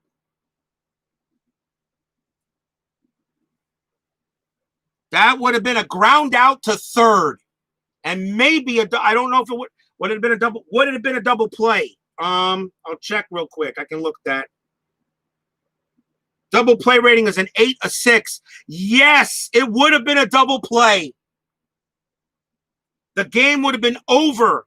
Instead, I go with Pedro Munoz as I would have made the play for the Twins. And now they have a chance to win it. 4-4 tie, 1 out, bottom of the 9th. Another crazy game here at Payoff Pitch Baseball. Shane Mack will bat. Roberto Hernandez, what a terrible waste. Alex Fernandez pitched a beautiful game, and he loses it in the bottom of the 9th inning. How big was that error by Ozzie Guillen? 2 triples, but all he's going to be remembered for is that error. Herbeck on at third, 1 out. The Twins, the White Sox absolutely have to call infield in with Herbeck on at third. Must call infield in. Roberto Hernandez. Here's the windup to Mack. Mack is 0 for 3. Here's the pitch to Mack. It's a 9, tough 36. Struck him out. 2 outs. Struck him out.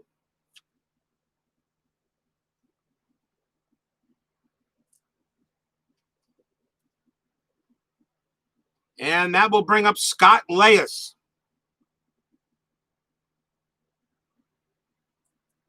Leyes hit a single his last time up. He is 1 for 3. 2 outs now. Chicago can play normal. Leyes batted .247. He did have a hit today. I'll go ahead and let him swing. Runners at first and third. Roberto Hernandez now trying to get this game into the 10th. For our first extra inning game in the last since 10 games ago, which we haven't had. 2 outs. Scott Leyes, fans on their feet here at the Dome. Herbeck, winning run at third. Munoz on at first. Here's the pitch. It's a 9. It's a tough 98 fly ball to left.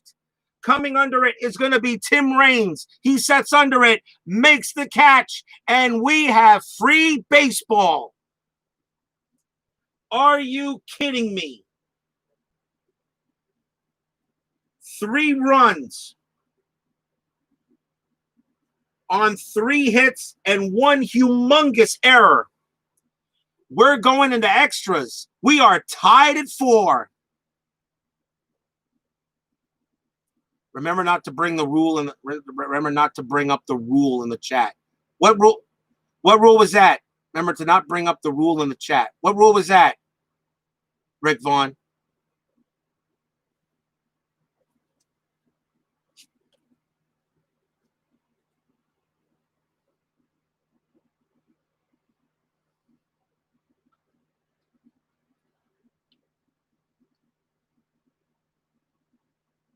Timeout.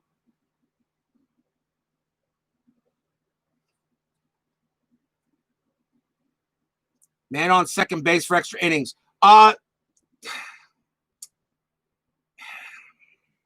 Rick Vaughn, because I asked for you to tell me about that, you're okay right now. No, we're not going that way, all right? This is 1994, not 2020. Nobody's wearing masks in this game. But a timeout, as I've got to reset real quick.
Coming on to pitch for the Minnesota Twins in the top of the 10th inning will be Kevin Campbell.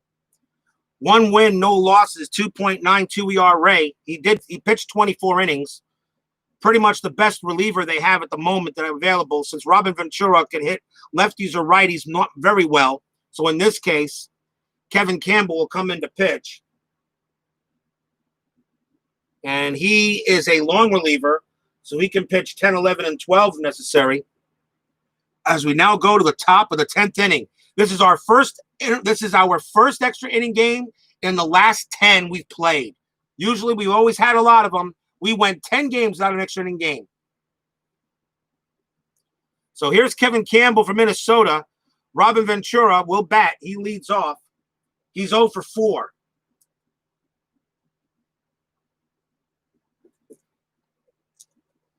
And Ozzie Guillen right now is on the other side of the bench. How big was that error? Huge error. But the game is not over. We go to extras. Pitch to Robin Ventura. And that's going to be a tough 89. And that is a ground ball to second base. That's picked up by Knobloch. He throws to first for out number 1. You don't think the Twins know how important this game is right now? Next batter will be Warren Newson. Newson walked last time. He's got a single. He's 1 for 3. I will not change the fact deck. This fact deck remains the remaining deck for the rest of the game. 1 out. Pitch to Newson. And that's going to be a patient 0-7. That is a walk. Newson will take a walk to first. And now the White Sox have the go-ahead run on base. Newson's steal rating's a 3B. 8 on the board, will not run. And that will bring up Lance Johnson and a very good chance for a hit and run here. But I only usually call the hit and run if this is actually in the steal rating, which it's not. So Johnson's going to hit away. Got to be fair to both teams. So Newson on it first. Johnson the batter. He is 0 for 4. Kevin Campbell with the pitch. And that's going to be a tough 83. And it's a ground ball to second base. Johnson's double play rating's a 6. Campbell's a 7. 7 on the board. The only play they're going to get is Newson is out. Johnson gets the first base. Fielder's choice, 2 outs.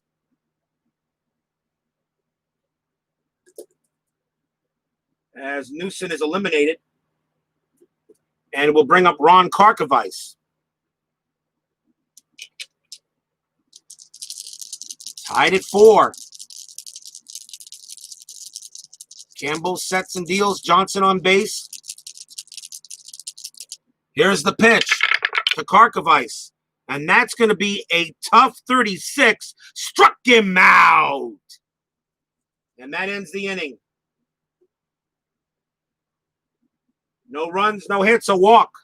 The Twins will take another chance to see if they can win in the bottom of the 10th.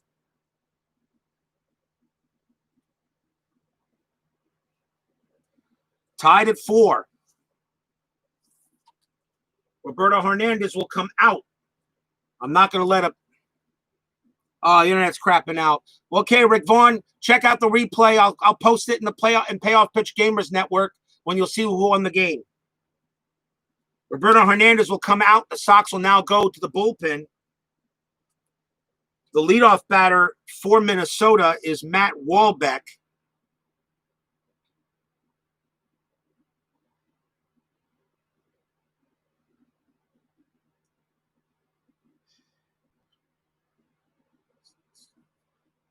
And coming on to pitch for the White Sox will be Jose De Leon. 3 wins, 2 losses, 3.36 ERA. Really the lowest ERA in the bullpen. So he will now pitch for Chicago. In the bottom of the 10th, Matt Wahlbeck leads off for Minnesota.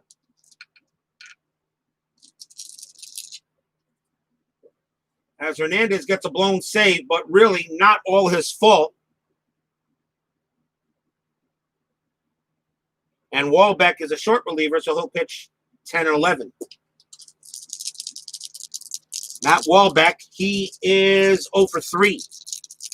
And with this game already over, I was hoping maybe I could also do my 1921 replay. I will now, 1921 Cardinals game, I will now save that for tomorrow morning or tomorrow afternoon. So here's the pitch to Wahlbeck. And that's going to be a 6. That's a patient 08. That's a walk. Matt Wahlbeck trots down to first. And the winning run is on. He walks Wahlbeck. And the batter is Dennis Hocking, who took over for Jeff Rebollet at shortstop. Wahlbeck, Hocking not sacrificing nothing. He bats .333. They're going to let him bat. You're right. Ozzie might be wearing a mask of embarrassment. 2 triples, but when you make an error like that, Wahlbeck on at first. He's not a threat to steal. No hit and run. So here's the pitch to Hocking. And that's going to be another patient, 77. And that's a fly ball to center field. Coming under it will be Lance Johnson. He will make the catch for out number 1. Wahlbeck stays at first. And now a chance for Chuck Knobloch to be the hero for Minnesota. He's gotten hits his last 2 times at bat, a homer and a single. He's 2 for 4. Wahlbeck on at first. 1 out. Jose De Leon for the White Sox trying to keep it to get to the 11th. Pitch from De Leon. And that is a defense 78. That's an error check on De Leon. That's an error check. His fielding rating is a 4. He will make the play. With a 78, he'll make the play. Let's see what kind of out it is. And it's a ground ball double play A. His fielding rating is an F. He makes the play. He throws to second. I believe that's a double play F, which means the runner at first is forced out at second base. If Rangers' rating is equal to or better than the letter noted, batter is out at first as well. So it turns around, gets Wahlbeck, which actually is the right play, and Knobloch safe at first with 2 outs. Fielder's choice. And that is the right play, actually, because now a single doesn't score Knobloch. Now 2 outs. And the batter is Alex Cole. Cole singled last time up. A big single, which scored Knobloch. Knobloch on at first. Run rating of 8. He will score on a double. 2 outs. Bottom of the 10th. White Sox and Twins tied at 4. Another extra inning game. Pitch from De Leon. That's going to be a tough 38. Struck him out. And we got more baseball coming up.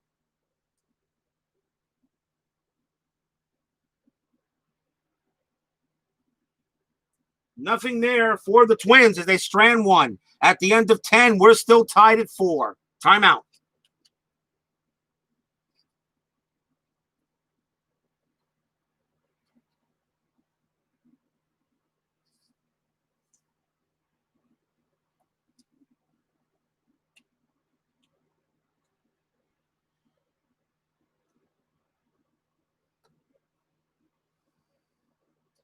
Kevin Campbell is still on the mound for Minnesota as we go to the top of the 11th inning.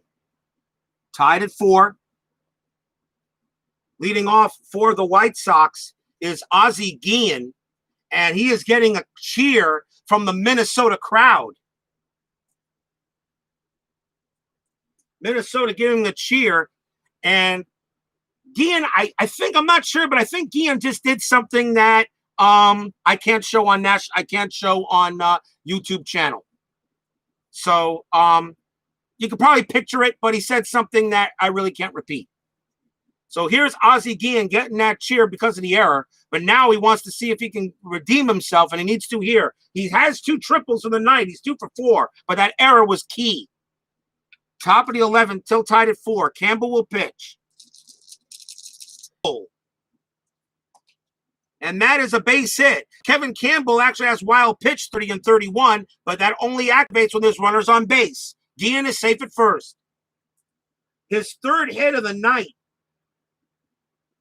And now he is the go-ahead run. And with a steal rating of 4, he could do it. But with a rating of C, it's not pretty good. He had 5 stolen bases, but he had 4 times caught stealing. And the batter is Tim Raines. So now I'm thinking hit and run. Because Raines grounds out a double plays. Raines does strike out. 1-29, so only strikes out a third of it's a tough, and 3 toughs are on Campbell. We're going to do the hit and run here.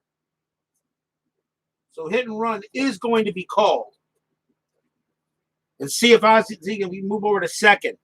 So Kevin Campbell will pitch to Tim Raines. Raines is 2 for 5 tonight. Stole a base, got a single and a double. And Ozzie Guillen again says something to the crowd that I can't repeat. Especially now after he got a big base hit.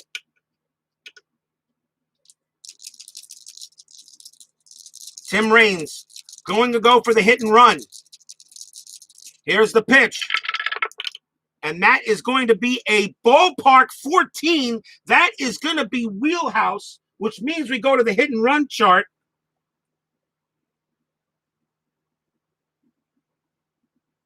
And it's a 14, and that's going to be a base hit. That is a 2-base single for Tim Raines. You use the chart, the hit and run chart, if a wheelhouse or patient result, and 11 to 30 is a single, and a 14 on the board, that is a base hit for Tim Raines, and Guillen will go to third.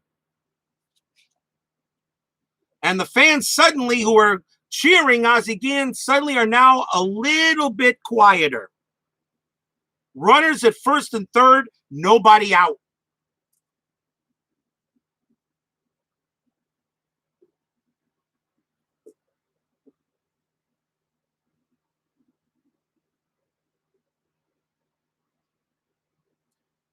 The hit and run works to perfection, actually, in a way, even though Raines got the single. And the batter now is Joey Cora. And with nobody out, the Twins have to bring the infield in. Guillen on at third. Raines on at first. 2 big base hits by the White Sox. Kevin Campbell trying to get out of the inning now. Nobody out.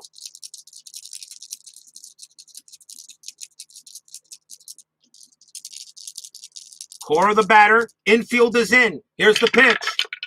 And that's going to be a wheelhouse by Cora, and it's a rare play. You got to be kidding me. We got our third rare play of the game. And we will check it. 4-3. It's a 43. Oh, my. 43. Batter chops ball in front of home plate. Ball bounces up and strikes batter. Umpire calls batter out. Oh, my. Wow. What a time for that to show up. Joey Cora chops it in front of the home plate, and it struck him. The umpire calls the batter out. 1 away. Oh, my. A wheelhouse rare play. Kevin Campbell gets away with it. 1 out. And that goes as a grounder. That goes as a that's a pop. That would be a pop out it's considered a pop out to the catcher. Is how that would be scored. Runners hold. 1 out.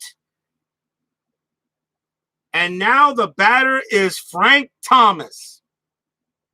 Infield still calling in, although Frank Thomas has a double play rating of an 8. Campbell's, however, is a 7. They're not going to take the chance. With 1 out, they're still going to call infield in, but Thomas is the batter. Cora called out and the ball hits him. What a time for that to show. That is the third rare play in the game, which I usually mark. 3 rare plays tonight. A huge error by Ozzie Guillen. But Guillen, if he scores, he redeems himself. The fans here are now hoping Campbell can get a play. Infield in. Pitch coming to Thomas. It's an 8. It's a patient 90. It's a ground ball to short.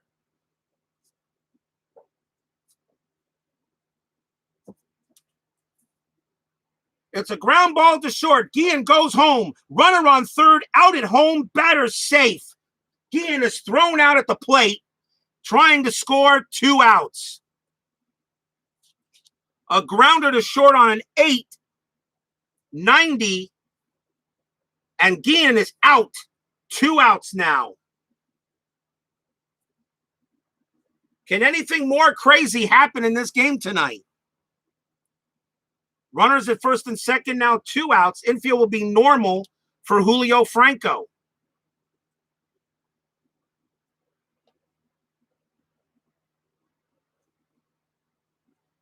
Kevin Campbell trying to get this now to the bottom 11th without allowing a run. Runners at first and third, nobody out.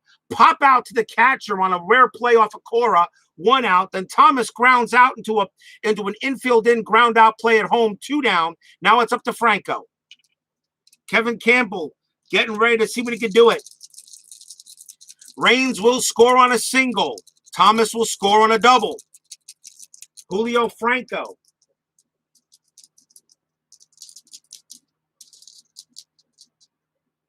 He is 1 for 4. Is 1 for 5. Franco bats .305 against the right-handers. He will bat. Here's the pitch. And that is a 7 tough 40. Struck him out. And the fans go nuts.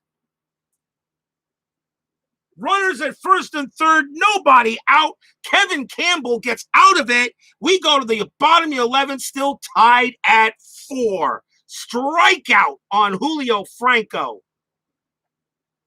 Oh, my. No runs, 2 hits, a rare play pop out to catcher, then a ground out infield in, and then a strikeout. The fans say, well, they're saying something. Yep, and AstroTurf, anything is possible. And they're saying something right now to Ozzie Guillen as he takes the field, and I can't repeat that on YouTube either.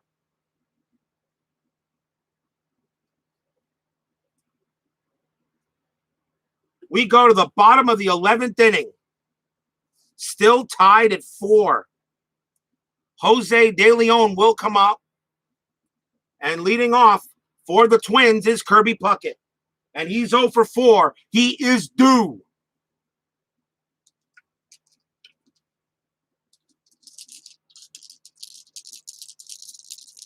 Kirby Puckett, 0 for 4, but he's due. And no, you don't pinch hit for Puckett. Bottom of the 11th inning, tied at 4. Another crazy game. Here's the pitch to Puckett. Oh, it's a leaner. Got to re-roll. Fouled away. Strike 1. Fans get a souvenir. Puckett will do it again. De Leon's pitch. And that is a tough 89. And it's a ground ball hit the shortstop. Guillen will make the play. Throws to first. Out number 1.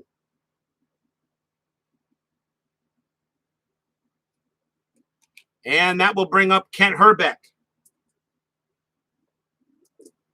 Hrbek walked his last time up, but he's 0 for 3.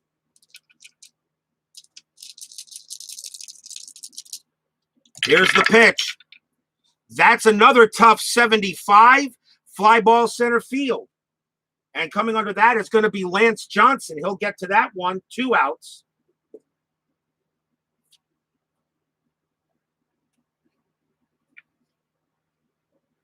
And now that will bring up Pedro Munoz, the designated hitter who took over for Winfield, who pretty much made maybe the hit of the game to allow the game to go, because Winfield, that would have been a ground out. Got to play it right. Got to play to win. Pedro Munoz, 1 for 1. 2 outs. Pitch from De Leon. And that's going to be a tough 49. Struck him out. And Jose De Leon gets a 1-2-3 inning. And we have more free baseball coming up. 11 in the books, still tied at 4.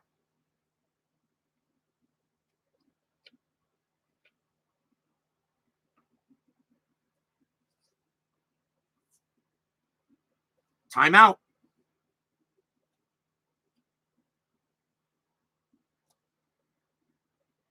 As we go to the top of the 12th, Kevin Campbell, this will be his last inning.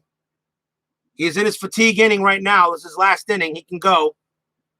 Campbell is pitching beautifully right now to try to keep the White Sox off the scoreboard, and they barely got away with it in the last inning. Here's Robin Ventura leading off for Chicago. Ventura's 0 for 5, but he bats .287 against the righties. You got to let him hit. So here's the pitch. And that's going to be a tough 89, grounded to second base, picked up by Chuck Knobloch. He has it, tosses it over to first for out number 1. And now we'll see Warren Newson. Newson has walked his last couple of times up, but he has a hit. So he's 1 for 3. He bats .247. Newson is in right field. I'm going to check to see if I want to make a change for him. And they're going to, as Warren Newson's going to come out. He actually did very well.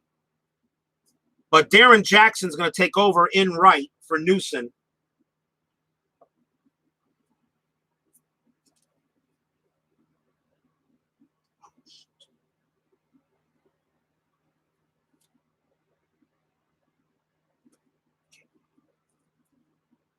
So here comes Jackson. Jackson's ratings is actually a little better, but not as good an arm, B58. So I go ahead and mark that into the line score he's at so I know what his ratings are. So here's Darren Jackson to pinch hit. He'll take over in right. 1 out. Kevin Campbell will pitch to him. Jackson's a better hitter. Pitch on the way. That's going to be a patient 0-2, and that's a walk. So it wouldn't have mattered because Newsom would have walked as well. So Darren Jackson draws a 1-out walk.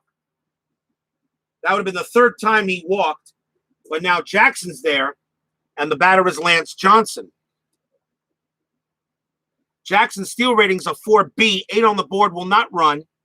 Lance Johnson will hit away, although he's also 0 for 5 in center. He's 0 for 5. Do I want to make a change for him? And the answer is no. I don't have any other center fielders unless I want to move somebody.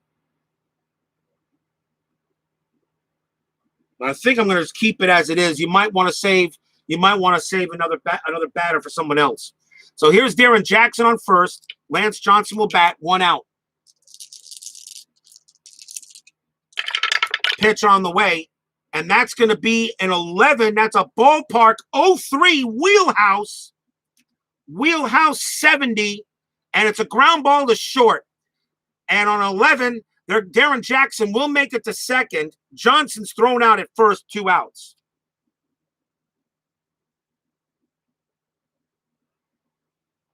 Oh, boy. Go ahead, run at second base for Ron Karkovice. And he only bats 195. Now that, on the other hand, is changeable, even though Karkovice has a double. Do I have another catcher? The answer is yes. I have LaValliere. So there's going to be a pinch hitter, so Karkovice will come out as well. He's done. They'll bring in Mike LaValliere to catch, but I don't need him to bat. Coming on to hit for the White Sox is going to be Craig Graybeck, who batted .385 against right-handed pitchers in 94. Only 52 at-bats, but he's the guy I'm going to bring in here. So here's Craig Graybeck. Go ahead, run at second base. Kevin Campbell will pitch to him. That's a pinch hitter. 2 outs. Kevin Campbell trying to get this into the bottom of the 12th without giving up a run. Graybeck, a good hitter. Here's the pitch. And that's going to be a tough 0-3. Struck him out. Kevin Campbell. And boy, not much there. Graybeck doesn't strike out much, but he did on that one. And probably I should have replaced Campbell on it. But Graybeck strikes out, and the White Sox strand the go-ahead run at second.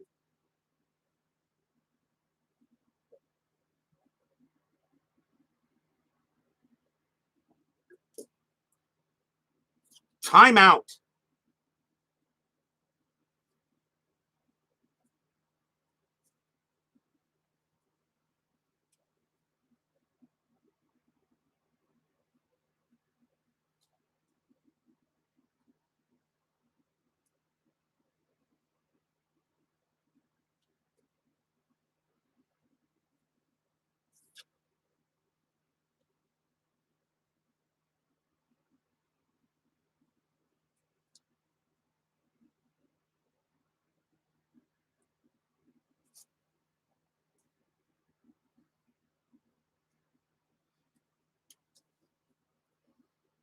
We go to the bottom of the 12th inning.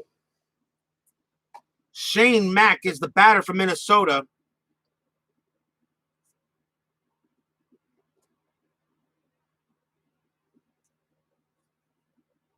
New pitcher coming on for the White Sox. And it's going to be Kirk McCaskill, as he will take over. 1 win, 4 losses, 3.42 ERA, as De Leon has done his job. McCaskill can pitch innings 12 and 13. Campbell, of course, is done as well. He'll be replaced in the next inning if it goes to the third, if the Twins don't win it here. So Kirk McCaskill comes up for the Chicago White Sox. Shane Mack leading off for the Twins in the bottom of the 12th. Mack is 0 for 4, but he bats .304 against righties. You don't take him out. And the benches are beginning to get a little thin. So now you only want to make a replacement if you absolutely have to. Here's the pitch to Mack. And that's going to be a tough 69. And that's a ground ball to second base. Cora will get to that one. And that's 1 out.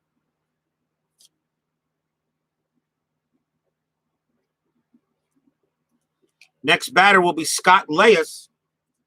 Leyes is 1 for 4. Yeah, Campbell's been on fire. He did a good job. It'll be up to the next Twins pitcher unless Minnesota can win it here in the bottom of the 12th inning. Another crazy game of RJL 518 payoff pitch baseball. Here's the pitch to Leyes. And that's going to be an in-play 3 base hit for Scott Leyes as he smacks that one into left center field. That's going to bounce off the wall. Leyes heading for 2. He will have it. That is a 1-out double. An in-play 3. Leyes has a double, and the winning run is in scoring position.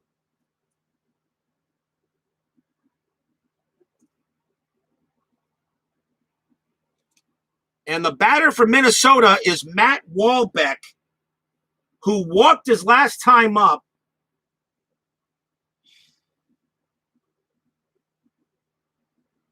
The Twins do have Derek Parks that can take over as catcher. And the Twins are going to make a change as Wahlbeck will come out. Derek Parks will take over at catcher if it goes into the top of the 13th. But coming on to bat for Minnesota is going to be Pat Mears. Mears will pinch hit, bats .275 against the righties and a couple of home runs in 94.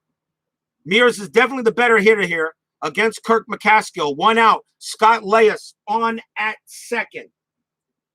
Mears pinch hitting. McCaskill. And you don't want to walk him because Dennis Hocking is the next batter, and he actually hits better. So they got to pitch to Mears.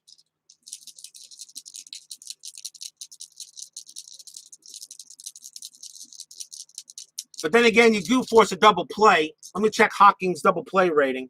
It's an 8. And you know what? Yeah, they're actually going to do that. They're going to walk Pat Mears because the runner on first doesn't mean anything. They will walk Pat Mears, runners first and second, and pitch to Dennis Hocking trying to get a double play. So Mears is walked, which is the right thing to do. Double play now in effect. And here's Dennis Hocking. Hocking flew out his last time up and got on with an E6 with an error by Ozzie Guillen. So Kirk McCaskill puts him on, tied at 4, bottom of the 12th. Now it's up to Hocking to see if he can go ahead and get it in. Minnesota White Sox playing double play depth, looking to end the inning. Run rating at 8. Leyes will score on a single. A base hit wins it. Unless, well, not really true. There's only one out, so I still have to draw the card. Kirk McCaskill looks in at Dennis Hocking. Mike LaValliere goes to talk out to McCaskill real quick. Now he sends him back. So here we go. Pitch coming. Here we go. It's a 7. It's an end play. 10. Base hit. Dennis Hocking. That'll do it. Hocking hits it all the way. That is a 10. That's going to be a double. He hits it all the way into right field corner. Leyes rounding third. He will score. Twins win. RBI double by Dennis Hocking. Leyes comes in to score, and Minnesota pulls this game out 5-4 in 12. Can you believe it?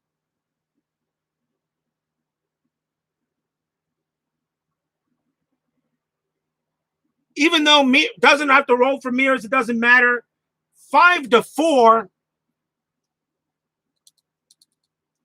And the Twins pull it out in 12 innings. Unbelievable win for Minnesota.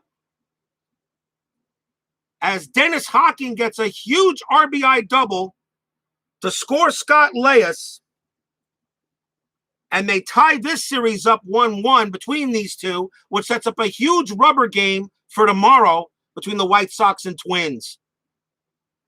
And Ozzie Guillen, the reporters are going into the dugout to talk to Ozzie Guillen, and Guillen, as we all know how surly he always was, says, well, I can't repeat to what he said to the reporters. He goes ahead, turns around and walks into the clubhouse, and that'll do it. The White Sox had every opportunity to win this game, to hold it. Stick around for the line score here. Give me a minute.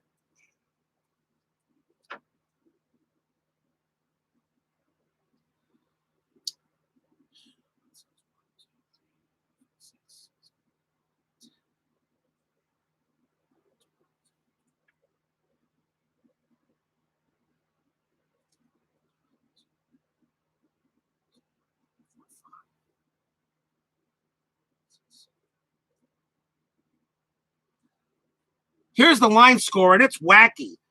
For the Minnesota Twins, 5 runs, 7 hits, no errors. Only 7 hits, I believe. Let me double check my standings. Let me check them. 1, 2, 5, 6, 7. Yeah. 5 runs, 7 hits, no errors. For the White Sox, 4 runs, 12 hits, 1 huge error. The winning pitcher is Kevin Campbell. He gets the win, and Kirk McCaskill takes the loss.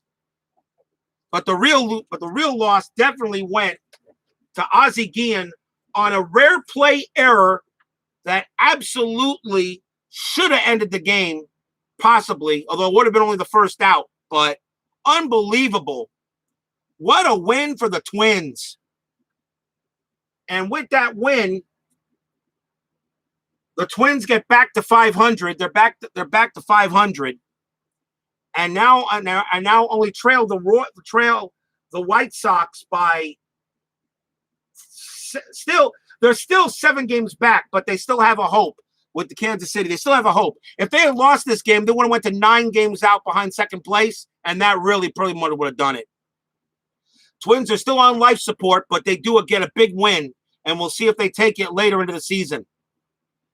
Wow, what a game. Anyway, Brandon, I was going to hope to play maybe another game tonight, but not at 11:17. I'll save my 1921 Cardinals game for tomorrow. Brandon Baker, Steeler fan, 1933. Rick Vaughn, Philip Reynolds, Sports Time Machine, Bears fan, 007. Salvador, America, thank you all very much for joining me today. D. Shrek, thank you for joining me as well. If you could, please leave a like on your way out through the turnstiles as we say goodbye here from the Metrodome. Stay safe, stay smart, stay strong, and above all, be yourselves. Final score here, Twins over the White Sox in 12 innings, 5-4. Have a good night, everybody. See you tomorrow.